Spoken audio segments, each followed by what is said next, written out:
Welcome to this explainer. When we think about disaster response, our minds usually jump straight to the physical stuff, right?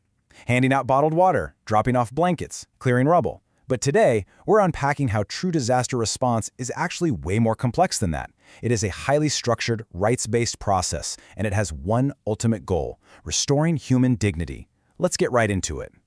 I want you to imagine, just for a second, standing in the chaotic, immediate aftermath of a disaster. The rain has finally stopped, the floodwaters are slowly receding, and families are stepping out of evacuation centers only to realize their homes are completely gone. If you were standing there in their shoes, asking yourself, where do we even begin? What would you truly need most? Sure, a meal is critical, but would that really be enough? Or would you also desperately need hope, security, respect, and a genuine, fair opportunity to rebuild your life? Because disasters definitely do not end when the storm passes. For so many communities, that's exactly when the grueling, uphill reality of recovery truly begins. So, here's our roadmap for this explainer. First, we'll look at the first morning after. Then, the principles of humanitarian aid, meeting immediate basic needs, inclusion in disaster recovery, local action and programs, and finally, true community resilience. All right, let's jump straight into part one, the first morning after. Bringing order to that terrifying chaos requires turning absolute panic into a highly structured system, fast. It starts literally the second the hazard clears, with search and rescue, pulling people from immediate danger. Right alongside that, you've got emergency medical care, treating the injured on site, while massive evacuations are moving people to safe zones.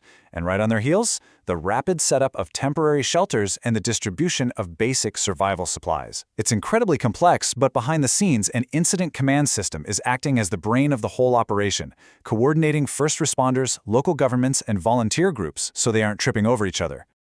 Moving right along to Section 2, Principles of Humanitarian Aid.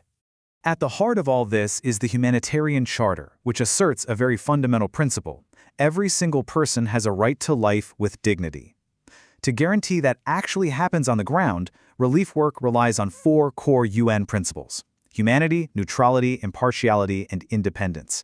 When you put those together, they ensure aid is provided solely based on who needs it most, period. It's entirely free from discrimination and completely insulated from any political or military agendas. And this brings us to a massive mindset shift. Providing disaster aid is absolutely not a charitable favor.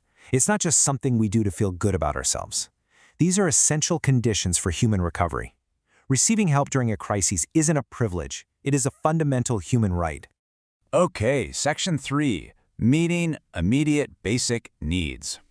Now, aid agencies aren't just out there guessing what people need. They rely on incredibly strict technical standards. For example, take the WASH sector: water, sanitation, and hygiene. They mandate a minimum of 15 to 20 liters of clean water per person per day. Now that might sound like a ton of water, but think about it. That has to cover drinking, cooking, washing up, everything. Or look at the shelter sector, which mandates a minimum of 3.5 square meters of living space per person.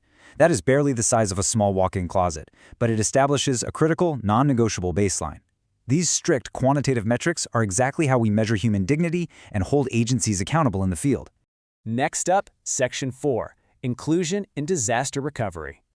So, the immediate chaos settles down, but inclusion doesn't stop after the initial evacuation.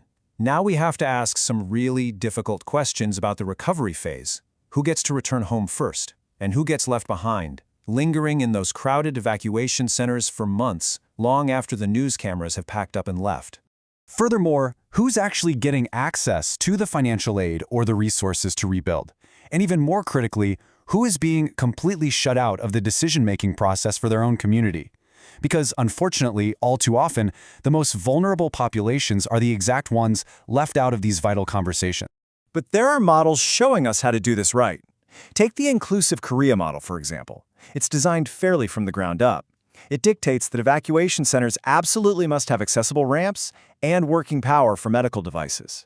Warnings can't just be sirens. They have to use simple text, visual signs, and local sign language. It even mandates that first responders actively help replace lost assistive tools like a wheelchair that was swept away. But the real game changer? It requires community input way before a disaster ever strikes. Which brings us to part 5, local action and programs. Because let's be real, these grand global frameworks, they only matter if they actually work locally.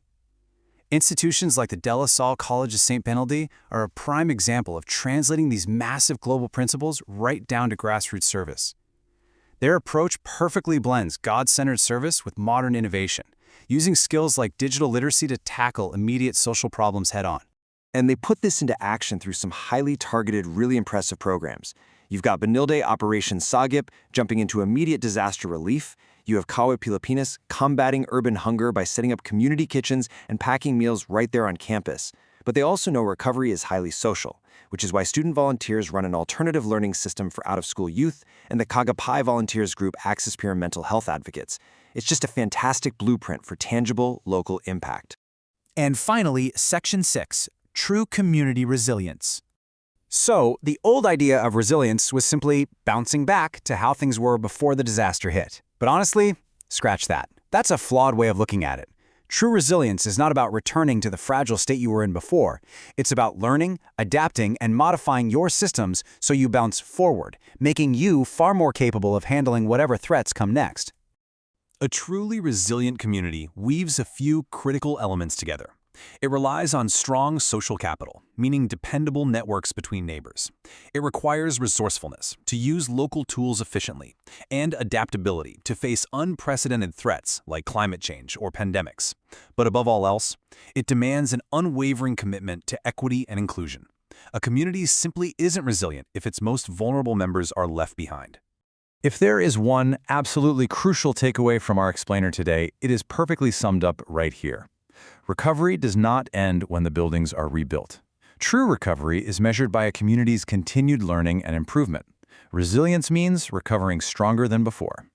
So, I want to leave you with this final thought to chew on. As we face an era of increasingly complex global challenges, is your community merely preparing to survive the next disaster, or are you actively building the inclusive, equitable systems required to truly thrive and recover stronger? Thanks so much for learning with us today.